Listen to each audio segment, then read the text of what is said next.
Assalamualaikum warahmatullahi wabarakatuh. Perkenalkan, nama saya Muhammad Harun Mukjizat. Saya dari kelas semester 2 non-reg.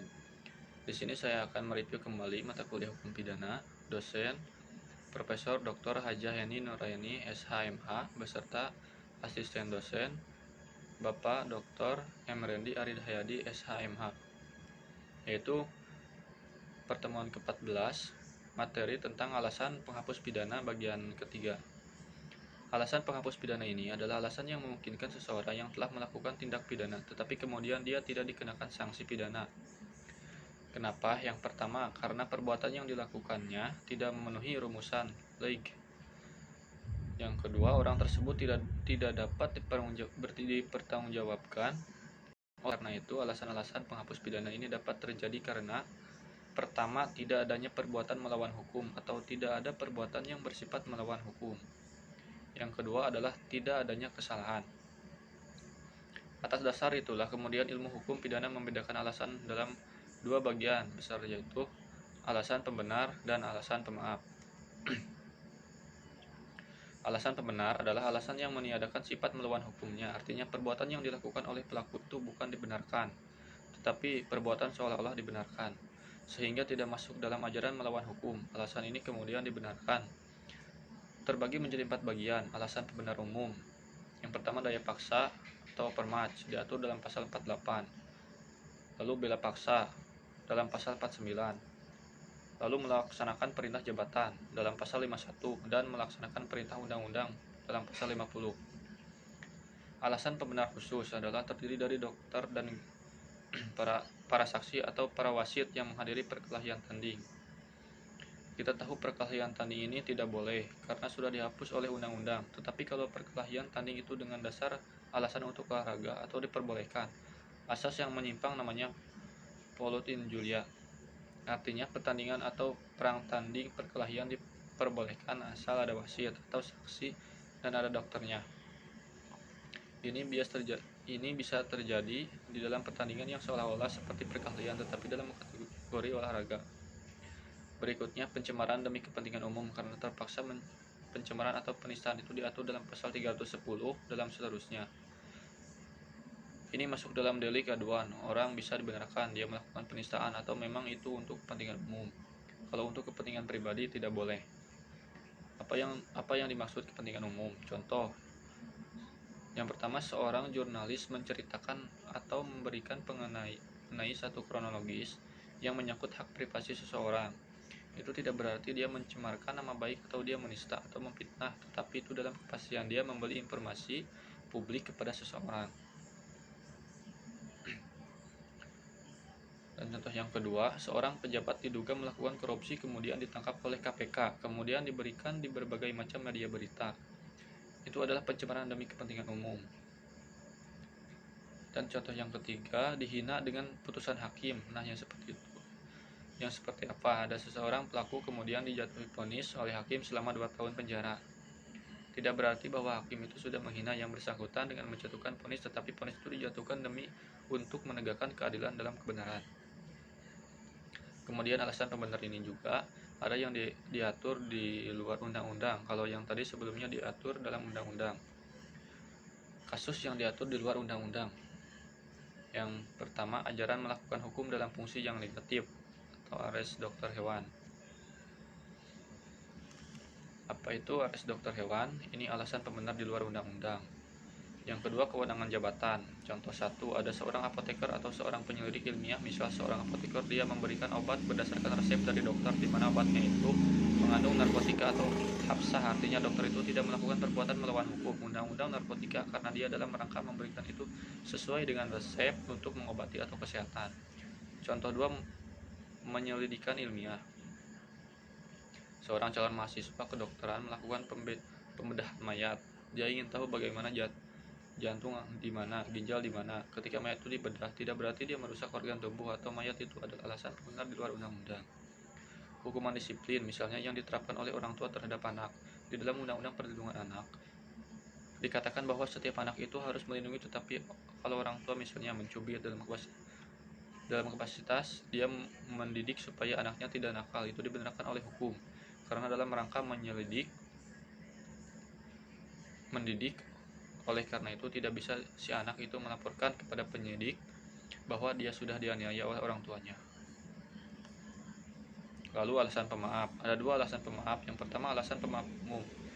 Didasarkan pada kualitas atau keadaan tertentu, misalnya tidak mampu bertanggung jawab yang diatur dalam pasal 44, tidak mampu bertanggung jawab sepenuhnya pasal 44 KUHP. Seorang anak di bawah umur, anak yang cacat jiwanya, anak yang kuratil, yang idiot, yang tidak normal ketika dia melakukan perbuatan melawan hukum, maka itu dimaafkan oleh hukum. Jadi kesalahannya yang dimaafkan bukan perbuatan yang melawan hukum. Jadi perbuatan melawan hukum tetapi ada kesalahan yang dihapuskan. Dalam daya paksa, dalam arti sempit bisa masuk alasan pembenar dan bisa masuk alasan pemaaf. Alasan pembenarnya adalah dalam kasus tadi, tetapi kalau alasan pemaafnya dalam arti yang sempit. Lalu bela paksa yang melampaui batas bela paksa itu diatur dalam pasal 49. Kalau alasan pembenar pasal 49 ayat 1, tetapi alasan pemaaf pasal 49 ayat 2. Dan perintah jabatan yang tidak sah. Lalu alasan pemaaf khusus, yaitu mempersiapkan dan memperlancar perubahan ketatanegaraan.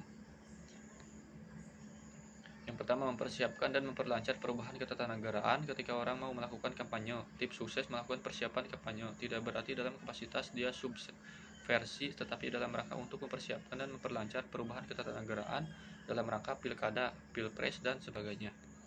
Lalu, pembujukan kembali yang gagal. Lalu, tidak melaporkan kepada yang berwajib apabila ada orang ingin melakukan kejahatan dan perbuatan pencurian antara suami istri. Ini alasan pemaaf khusus, karena tidak mungkin dalam satu keluarga ada suami istri saling mencuri. Kemudian ada alasan pemaaf di luar undang-undang. Kalau tidak ada kesalahan sama sekali, artinya kekeliruan ada dua, yaitu mistake atau error, dan alasan pidana putar. Apa yang dimaksud daya paksa atau overmatch bisa masuk alasan pembenar dan bisa juga alasan pemaaf yang khusus. Bela paksa ini atau daya paksa ini atau overmatch diatur dalam pasal 48. Syarat atau pengertiannya, daya paksa itu artinya setiap kekuatan atau setiap paksaan atau setiap tekanan yang tidak dapat ditahan itu namanya daya paksa. Jadi kalau kita mendapatkan tekanan atau ancaman atau paksaan yang kita sendiri tidak bisa melawan, maka itu masuk daya paksa. Daya paksa dibagi menjadi dua. Yang pertama daya paksa absolutis atau absolutal, di mana daya paksa sama sekali tidak dapat ditahan baik secara fisik maupun psikis. Contoh adalah bencana alam atau wabah. Yang kedua, daya paksa relatif atau pis kompulsif. Artinya daya paksa itu masih dapat ditahan, tetapi kita tidak masuk untuk melakukannya. Contoh ketika orang mau dijamret, itu tidak mungkin orang tersebut pasrah begitu saja. Tentunya orang itu mempertahankan tas yang mau dijamret. Dan orang itu memberontak dan kebetulan si perampok itu terkena tendangan, maka penendangnya itu dalam kapasitas terpaksa atau itu melakukan. Daya paksa ini dibagi menjadi tiga bentuk. Yang pertama, pertentangan antara dua kepentingan hukum. Contoh kasus Carneades yang sangat terkenal sekali, seorang sarjana hukum harus tahu. Ada seorang Yunani namanya Carneades. Kemudian dia ini sedang berada di kapal yang kemudian kapalnya pecah di tengah laut, sehingga ia berenang dan dia menyelamatkan diri. Ketika sedang berenang, dia melihat ada seorang sesama penumpang dari kapal tersebut sedang ada di atas di sebelah balok. Kemudian ia ingin naik di situ karena dia sudah tak mampu berenang lagi, tetapi balok ini hanya mampu dinaiki oleh satu orang, sehingga terjadilah perkelahian dan perebutan. Dan Carneades berhasil merebut balok tersebut sehingga dia akhirnya bisa menaiki balok ke darat tanpa berenang. Sementara orang yang di awal berada di atas balok tersebut, dia harus berenang dan sesampainya di darat dia melapor bahwa dia nyaris dibunuh oleh Carneades. Peradilan tingkat pertama dihukum pidana, tetapi pada tingkat kasasi Carneades dibebaskan dasar pertimbangan hakimnya karena ada pertentangan antara dua kepentingan hukum, yaitu kepentingan hukum yang pertama adalah setiap orang wajib melindungi dirinya sendiri dan orang lain. Jadi yang pertama harus melindungi dirinya sendiri dulu, atau pilihannya kepentingan hukum menyelamatkan diri sendiri atau kepentingan hukum menyelamatkan orang lain. Dalam posisi seperti ini, orang yang memiliki logika pasti menyelamatkan diri sendiri dulu. Kecuali kalau orang yang tidak ada di atas balok, misalnya orang atau anggota keluarga. Tapi kan ini orang lain, sehingga di sini dia dibenarkan. Inilah yang terjadi. Nyaris Carneades. Lalu pertentangan antara kepentingan hukum dengan kewajiban hukum. Contoh 1, Option Ares tahun 1939 di negeri Belanda atau yang dikenal Ares Kecamat.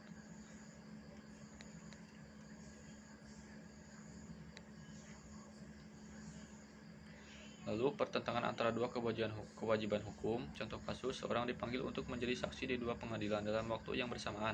Misal Bayu dipanggil untuk menjadi saksi di Pengadilan Negeri Cianjur dan Pengadilan Negeri di Sukabumi pada tanggal 10 Juni pada pukul 10 pagi. Dua-duanya sama baik waktu dan tanggalnya dan tidak mungkin bisa dilakukan secara bersamaan karena Bayu bukan jin yang punya teman Om Jin. Jadi Bayu hanya memenuhi suatu kewajiban saja.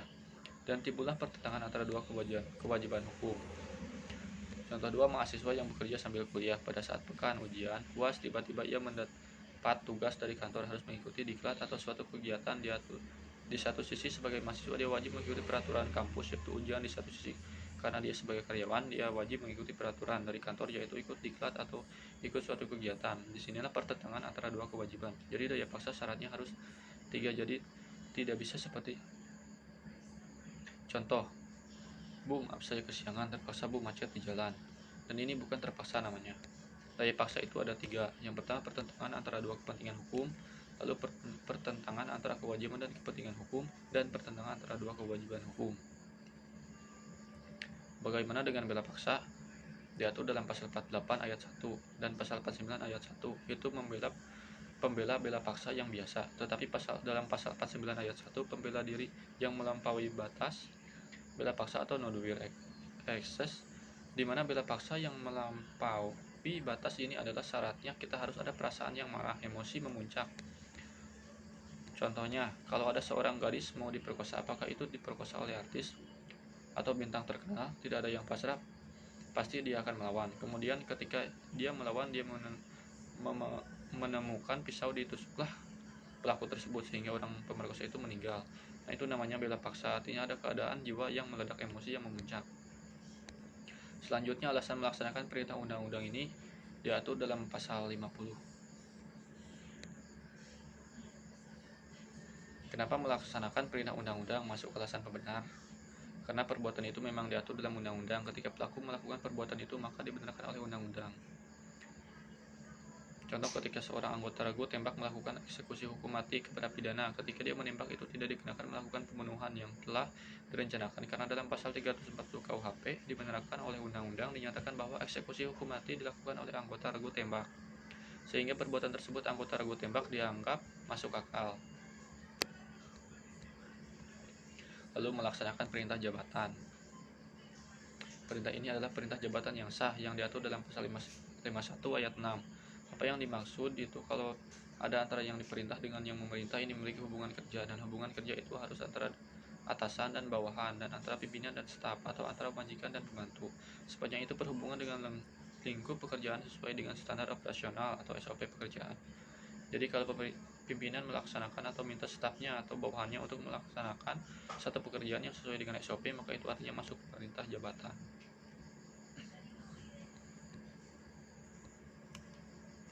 Lalu terakhir adalah kalau itu menggunakan alasan pembenar. Hukum disiplin itu apa? Hukum yang diterapkan pada seorang yang ada hubungannya dalam rangka untuk membentuk disiplin. Contoh, kalau orang tua tadi menampar anak bukan artinya menganiaya, tetapi dalam rangka mendidik. Contoh lain, guru menyuruh push up karena muridnya bandel. Lalu dosen mengeluarkan mahasiswa yang tidak mau mendengarkan kuliah. Walau mahasiswa tersebut membayar uang kuliah lunas, tapi dosen memiliki hak mengeluarkan mahasiswa tersebut karena tidak mendengarkan dosen atau mengganggu ketertiban di kelas. Ini adalah alasan pembenar di luar undang-undang. Ini alasan-alasan penghapus pidana. Jadi kesimpulannya ada 2. Alasan menghapus pidana yaitu alasan pembenar dan alasan pemaaf. Mungkin itu yang dapat saya sampaikan. Wassalamualaikum warahmatullahi wabarakatuh.